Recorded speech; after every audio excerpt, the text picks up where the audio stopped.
જલકીડા કર્યા પછી બધાય બહાર નીકળી જાય છે, પણ હાથી બહાર નીકળી શકતો નથી. એનો પગ કે અટકાયેલો હોય છે. તો ખેંચે છે તો પગમાંથી બ્લડ નીકળવા માંડે છે. હવે એ જે પગ છે એ એક ક્રોકોડાઇલ, એક મગરમચ્છે પકડી લીધેલો હોય છે એ પગને. ખેંચવાની બહુ જ કોશિશ કરે છે, બહુ જ દમ લગાડે છે.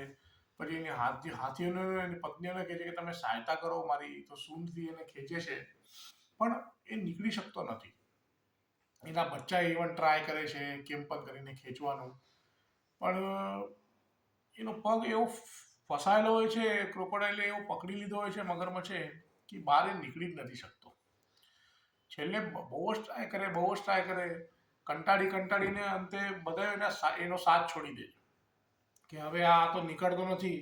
એક એક કરીને એની બાળીઓ એને મૂકીને જતી રહે છે, છોકરા મૂકીને જતા રહે છે. એકલો પછી રડવા માંડે છે કે યાર હું તો કેમ ફસાઈ ગયો, હું પરિવારનો મેઇન સભ્ય છું, મને બધાએ મૂકીને વયા ગયા, હું એકલો જ રહી ગયો.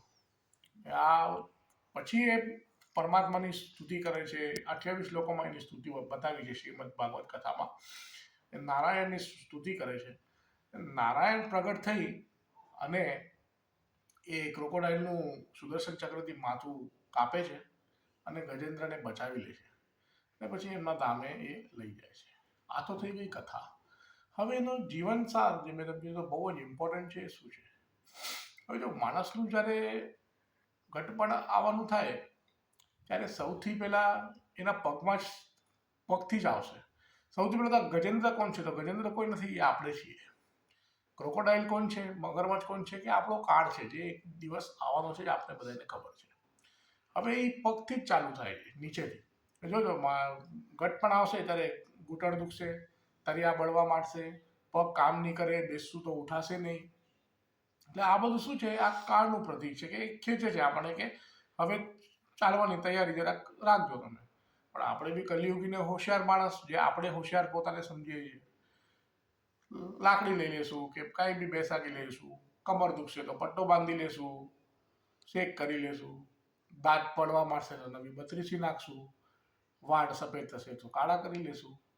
આપણે બધું સતત ટ્રાય કરશું, પણ આપણે ખબર છે કે એ કંઈ કામ આવવાનું નથી. આ ગજેન્દ્ર મોક્ષની કથા એ જ કહે છે કે આ કાળ જે છે ને એ કેવી રીતે એનો પગ પકડે છે અને છેલ્લે કોઈ સાથ આપતું નથી. સાથ ખાલી પરમાત્માનું નામ આપે છે. કે આ જીવનમાં જ્યાં સુધી જો હંમેશા એક વસ્તુ કહું કે માણસનું મરણ બગડેલું છે ને એનો મતલબ એનું જીવન બગડેલું હતું એટલે મરણ બગડ્યું છે. જીવન સુધરેલું હતું ને તો એનું મરણ બી સુધરેલું જ હોય છે. કે કૃષ્ણનો વિયોગ જ જીવનનો સૌથી મોટો રોગ છે.